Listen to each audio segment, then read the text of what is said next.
بسم اللہ الرحمن الرحیم یا ایہا الذین آمنوا اتقوا اللہ ولتنظر نفس ما قدمت لغد واتقوا اللہ ان اللہ خبیر بما تعملون۔ اے ایمان والو، اللہ سے ڈرتے رہو اور ہر شخص کو دیکھنا چاہیے کہ اس نے کل یعنی آخرت کے لیے کیا سامان بھیجا ہے، اور ہم پھر کہتے ہیں کہ اللہ سے ڈرتے رہو، بے شک اللہ تمہارے سب اعمال سے خبردار ہے۔ بسم اللہ الرحمن الرحیم، الحمد للہ رب العالمین، والصلاة والسلام على اشرف الانبیاء والمرسلین وعلى آلہ واصحابہ اجمعین ومن تبعہم باحسان الى یوم الدین۔ قابل صد احترام حضرات شائقین و شائقات سچا پیغام، السلام علیکم ورحمۃ اللہ وبرکاتہ۔ آج کی محفل میراث النبی کے نورانی پروگرام میں آپ کا استقبال ہے۔ اہلا و سہلا مرحبا۔ ہم آپ تمام حضرات و مستورات کا خیر مقدم کرتے ہیں۔ محترم حضرات و خواتین، تعلیم کا آغاز ہو رہا ہے۔ سب سے پہلے آداب تعلیم کا لحاظ کرتے ہوئے تعلیم کی طرف متوجہ ہو جائیں۔ پورے دھیان سے سننا، عمل کی نیت سے سننا اور تبلیغ کی نیت سے سننا، یعنی سنی ہوئی باتیں دوسروں تک پہنچانے کے جذبے سے سننا، چند خاص آداب تعلیم ہیں۔ امید ہے کہ آپ حضرات ان آداب کا ضرور خیال رکھیں گے۔ جزاکم اللہ۔ بسم اللہ الرحمن الرحیم۔ جمعے کے دن کی عظمت اور فضیلت۔ حضرت ابو ہریرہ رضی اللہ عنہ سے روایت ہے کہ رسول اکرم صلی اللہ علیہ وسلم نے فرمایا، ان سارے دنوں میں جن میں آفتاب نکلتا ہے، یعنی ہفتے کے 7 دنوں میں سب سے بہتر اور برتر دن جمعے کا دن ہے۔ جمعے ہی کے دن آدم علیہ السلام کو اللہ رب العزت نے پیدا کیا، اور جمعے ہی کے دن وہ جنت میں داخل کیے گئے، اور جمعے ہی کے دن وہ جنت سے باہر کر کے اس دنیا میں بھیجے گئے، جہاں ان سے نسل انسانی کا سلسلہ شروع ہوا، اور قیامت بھی خاص جمعے کے دن ہی قائم ہوگی۔ حضرت اوس ابن اوس ثقفی رضی اللہ عنہ سے روایت ہے کہ نبی کریم صلی اللہ علیہ وسلم نے فرمایا، جمعے کا دن افضل ترین دنوں میں سے ہے۔ اسی میں آدم علیہ السلام کی تخلیق ہوئی، اسی میں ان کی وفات ہوئی، اسی میں قیامت کا سور پھونکا جائے گا، اور اسی میں موت اور فنا کی بے ہوشی اور بے حسی ساری مخلوقات پر طاری ہو جائے گی۔ لہذا تم لوگ جمعے کے دن مجھ پر درود کی کثرت کیا کرو، کیونکہ تمہارا درود مجھ پر پیش ہوتا ہے اور پیش ہوتا رہے گا۔ صحابہ نے عرض کیا، اے اللہ کے رسول، آپ کے وفات کر جانے کے بعد ہمارا درود آپ پر کیسے پیش ہوگا؟ آپ کا جسد اطہر تو قبر میں ریزہ ریزہ ہو چکا ہوگا۔ آپ صلی اللہ علیہ وسلم نے ارشاد فرمایا کہ اللہ رب العزت نے پیغمبروں کے جسموں کو زمین پر حرام کر دیا ہے، یعنی موت کے بعد بھی ان کے اجسام قبروں میں بالکل صحیح سالم رہتے ہیں، زمین ان میں کوئی تغیر پیدا نہیں کر سکتی۔ اوپر والی حضرت ابو ہریرہ رضی اللہ عنہ کی حدیث کی طرح حضرت اوس ابن اوس ثقفی رضی اللہ عنہ کی اس حدیث میں بھی جمعے کے دن میں واقع ہونے والے اہم اور غیر معمولی واقعات کا ذکر کر کے جمعہ کی اہمیت اور فضیلت بیان کی گئی ہے، اور مزید یہ فرمایا گیا ہے کہ اس مبارک اور محترم دن میں درود زیادہ زیادہ پڑھنا چاہیے۔ گویا جس طرح رمضان کا خاص وظیفہ تلاوت قرآن پاک ہے، اور اس کو رمضان سے خاص مناسبت ہے، اور جس طرح سفر حج کا خاص وظیفہ تلبیہ یعنی لبیک اللہم لبیک ہے، اسی طرح جمعے کے مبارک دن کا خاص وظیفہ اس حدیث کی روح سے درود شریف ہے۔ جمعہ کے دن خصوصیت سے اس کی کثرت کرنی چاہیے۔ وفات کے بعد آپ صلی اللہ علیہ وسلم پر درود کی پیشی اور مسئلہ حیات انبیاء۔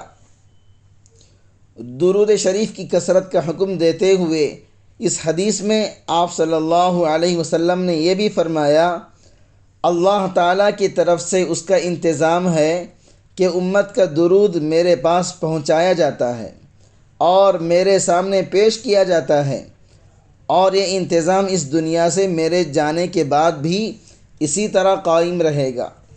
بعض دوسری حدیثوں میں یہ بھی ذکر ہے کہ درود آپ صلی اللہ علیہ وسلم کے پاس فرشتے پہنچاتے ہیں۔ اس پر بعض صحابہ کرام کے دل میں یہ سوال پیدا ہوا کہ اس وقت تک جب کہ آپ صلی اللہ علیہ وسلم اس دنیا میں رونق افروز ہیں، آپ صلی اللہ علیہ وسلم کے پاس ملائکہ کا آنا اور درود وغیرہ پہنچانا اور پیش کرنا تو معلوم ہے اور سمجھ میں بھی آتا ہے، لیکن آپ کی وفات کے بعد جب آپ قبر میں دفن کر دیے جائیں گے، عام طبعی قانون کے مطابق آپ صلی اللہ علیہ وسلم کا جسم مبارک زمین کے اثر سے ریزہ ریزہ ہو جائے گا، تو پھر درود شریف آپ کی خدمت میں کیسے پیش کیا جائے گا؟ انہوں نے یہ سوال آپ صلی اللہ علیہ وسلم کی خدمت میں عرض کیا۔ آپ صلی اللہ علیہ وسلم نے فرمایا، اللہ تعالیٰ کے خاص حکم سے پیغمبروں کے اجسام ان کی وفات کے بعد قبروں میں جوں کہ توں محفوظ رہتے ہیں، زمین ان پر اپنا عام طبعی عمل نہیں کر سکتی، یعنی جس طرح دنیا میں خاص تدبیروں اور دواؤں سے موت کے بعد بھی اجسام کو محفوظ رکھا جا سکتا ہے، اسی طرح اللہ رب العزت اپنی خاص قدرت اور خاص حکم سے پیغمبروں کی وفات کے بعد ان کے جسموں کو ہمیشہ ہمیش کے لیے قبروں میں محفوظ کر دیا ہے، اور وہاں ان کو ایک خاص قسم کی حیات حاصل رہے گی جو اس عالم کے قوانین کے مطابق ہوگی۔ اس لیے درود کے پہنچنے اور پیش کیے جانے کا سلسلہ اسی طرح جاری رہے گا۔ محترم ناظرین کرام، اس دینی اور ایمانی بیان کو سننے کے دوران ہی اس کو لائک کر دیجئے اور شیئر بھی کر دیجئے تاکہ دوسرے بھی اس سے فائدہ اٹھا سکیں۔ اللہ آپ کو جزائے خیر عطا فرمائے۔ حضرت ابو ہریرہ رضی اللہ عنہ سے روایت ہے کہ نبی کریم صلی اللہ علیہ وسلم نے فرمایا، جمعے کے دن میں ایک گھڑی ایسی ہوتی ہے کہ اگر کسی مسلمان بندے کو حسن اتفاق سے خاص اس گھڑی میں خیر اور بھلائی کی کوئی چیز اللہ رب العزت سے مانگنے کی توفیق مل جائے تو اللہ تعالیٰ اس کو عطا کر ہی دیتے ہیں۔ مطلب یہ ہے کہ جس طرح پورے سال میں رحمت اور قبولیت کی خاص رات شب قدر رکھی گئی ہے، جس میں کسی بندے کو اگر توبہ اور استغفار اور دعا کرنا نصیب ہو جائے تو اس کی بڑی خوش نصیبی ہے اور اللہ تعالیٰ سے قبولیت کی خاص توقع ہے، امید ہے۔ اسی طرح ہر ہفتے میں بھی جمعے کے دن رحمت اور قبولیت کی ایک خاص گھڑی ہوتی ہے، اگر اس میں بندے کو اللہ رب العزت سے دعا کرنا اور مانگنا نصیب ہو جائے تو اللہ تعالیٰ کے کرم سے قبولیت ہی کی امید ہے۔ حضرت ابو ہریرہ رضی اللہ عنہ نے حضرت عبداللہ ابن سلام اور کعب احبار رضی اللہ عنہما دونوں حضرات سے نقل کیا ہے کہ جمعے کے دن کی ساعت اجابت کا ذکر تورات میں بھی موجود ہے، اور معلوم ہے کہ دونوں حضرات تورات اور کتب سابقہ کے بہت بڑے عالم تھے۔ جمعے کے دن کی ساعت اجابت کے وقت کی تعیین اور تخصیص میں شارحین نے حدیث نے بہت سے اقوال نقل کیے ہیں، ان میں سے دو ایسے ہیں جن کا صراحتاً یا اشارتاً بعض احادیث میں بھی ذکر ہے، صرف وہی یہاں بیان کیے جائیں گے۔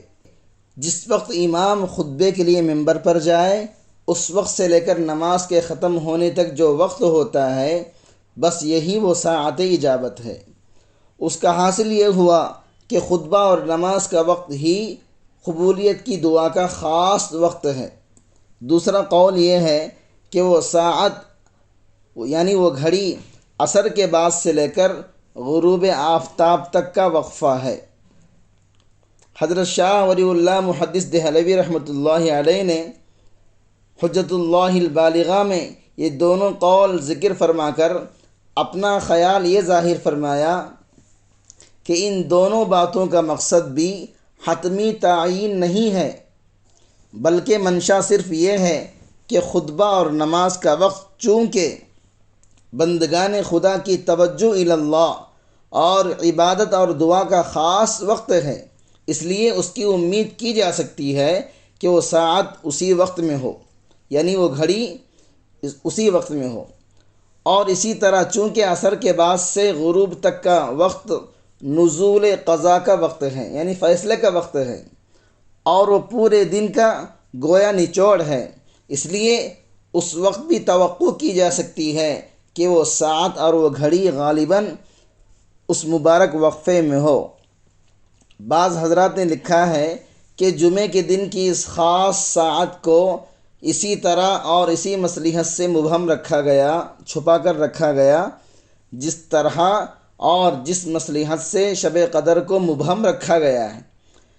پھر جس طرح رمضان کے عشر اخیر کی تاخیراتوں اور خاص کر 27ویں شب کی طرف شب قدر کے بارے میں کچھ ارشادات بعض حدیثوں میں ذکر کیے گئے ہیں، اسی طرح جمعے کے دن کی اس ساعت اجابت کے لیے نماز اور خطبے کے وقت اور عصر سے مغرب تک کے وقفے کے لیے بھی احادیث میں اشارات دیے گئے ہیں، تاکہ اللہ کے بندے کم از کم ان دو وقتوں میں توجہ الی اللہ اور دعا کا خصوصیت سے اہتمام کریں۔ اس ناچیز نے اپنے بعض اکابر کو دیکھا ہے کہ وہ جمعے کے دن ان دونوں وقتوں میں لوگوں سے ملنا جلنا اور بات چیت کرنا پسند نہیں کرتے، بلکہ نماز یا ذکر و دعا اور توجہ الی اللہ ہی میں مصروف رہنا پسند فرماتے تھے۔ حضرت طارق ابن شہاب رضی اللہ عنہ سے روایت ہے کہ نبی کریم صلی اللہ علیہ وسلم نے فرمایا، جمعے کی نماز جماعت کے ساتھ ادا کرنا ہر مسلمان پر لازم اور واجب ہے۔ اس وجوب سے 4 قسم کے آدمی مستثنی ہیں، الگ ہیں۔ نمبر 1 غلام جو بیچارہ کسی کا مملوک ہو، نمبر 2 عورت، نمبر 3 لڑکا جو ابھی بالغ نہ ہوا ہو، نمبر 4 بیمار۔ کفارہ مجلس کی دعا پڑھ لیجئے۔ سبحانک اللہم و بحمدک اشہد ان لا الہ الا انت استغفرک و اتوب الیک۔